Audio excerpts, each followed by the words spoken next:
Welcome. Oh, this? Well, this is my apartment in the United Nations Plaza on New York City's river. Oh, it is just lovely to sit here with drinks and the phonograph on. Right at twilight, when the city lights begin to turn on. Oh, me? Well, I collect things, paperweights. You see, this one right here was given to me by my friends Colette Baccarat. It's now worth 15 grand. Oh, and books, books, and ever more books. I found that I collect things like a magpie, but I don't love them a whole lot once I have them. I found that I have no sense of possession whatsoever.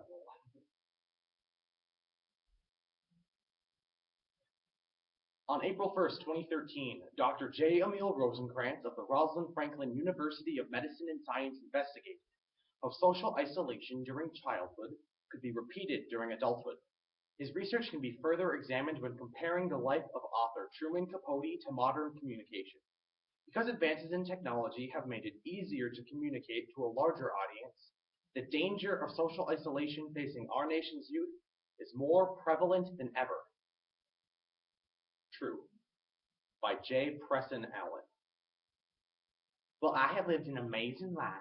I have lived all over the country and the world.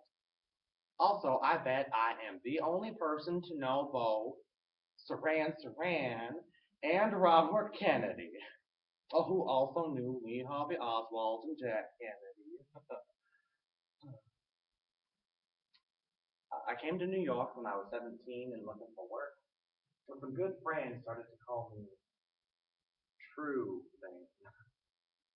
And, I've been writing since I was 8 years old, so I figured, write I did, write I shall do. Shit. I've told that. Well, I'm sorry, I've been speaking aloud to myself all my life. I found that it gets a lot of stuff out of your system. Here it is. Penny candy. I must ask you to regard this stuff as medicinal. For a metabolic problem, of course. mm, mm, mm, mm, mm, mm, mm,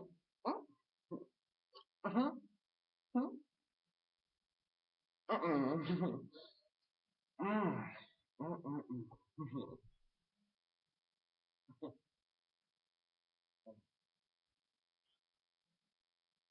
Everybody tells me that sugar's a killer, but it calms me, which is very important right now because at this particular moment in my life, I stand accused of obscene treachery and betrayal. 3 months ago, to sort of jolt myself out of depression, I let Esquire publish a chapter from a novel I've been working on.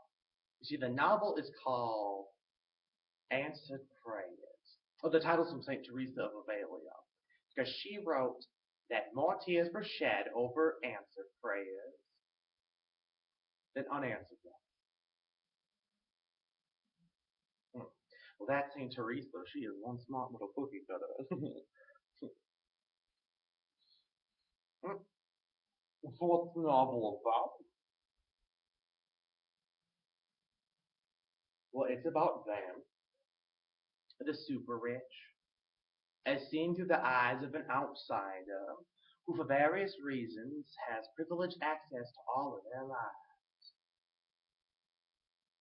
Well, had privileged access.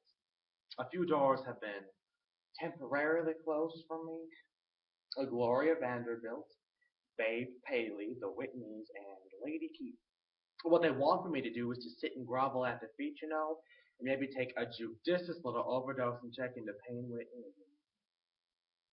But all of this brouhaha over one little chapter, which really was nothing but a clever and witty account of a bunch of friends sitting in a restaurant. Well, dishing the dirt on each other, of course, but my God, well, as my good friend Norman Mailer used to write, fuck 'em. I am an artist, and I am writing another masterpiece, and they are wrong.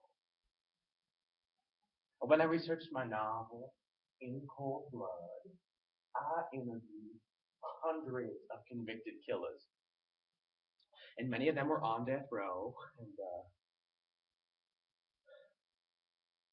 well, you see, this was many, many years ago. But the first time that I stepped into death row in one of our prisons, well, I felt like I could identify those convicted killers.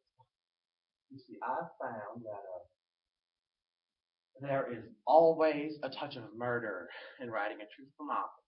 You see, I figured this out when I was 8 years old because there was this writing contest for children in my hometown, and I wrote this story called Mrs. Busybody. And what it was about was people that I knew or knew about in Monroeville. And, well, Mrs. Busybody was supposed to come out in 3 separate installments, but after people read the first section, well, the whole town went crazy, and many people refused to talk to me after that.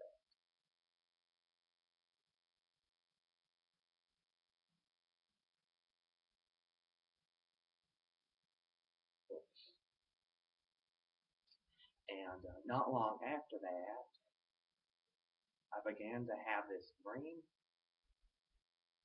and I have been having the same sad dream for over 40 years now. You see, in this dream, I am 8 years old, and I am walking down this dirty, dirty street in Monroeville. And I can see all of these people before me, but when these people see me, they turn their backs and they refuse to talk to me because I've written about things.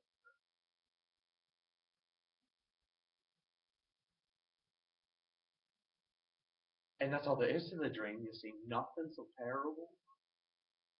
But every time I have it, I always wake up weeping.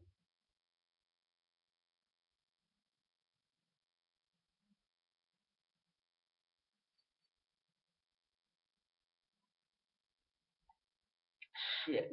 You know what I'd really like to do right now? Well, I would just love to get all dressed up and go out to lunch with Babe Paley and tell her everything that's going on. This thing with answered prayers, it is just ridiculous. Babe, she told me once, she said, True, there is only one person in this world who could hurt me, and it's not my husband Bill, she said, or any of my sisters,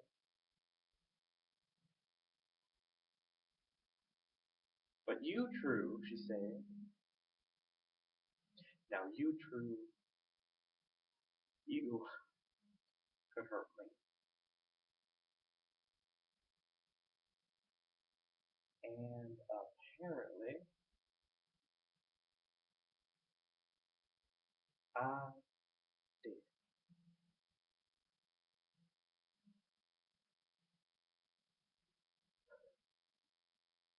Shit.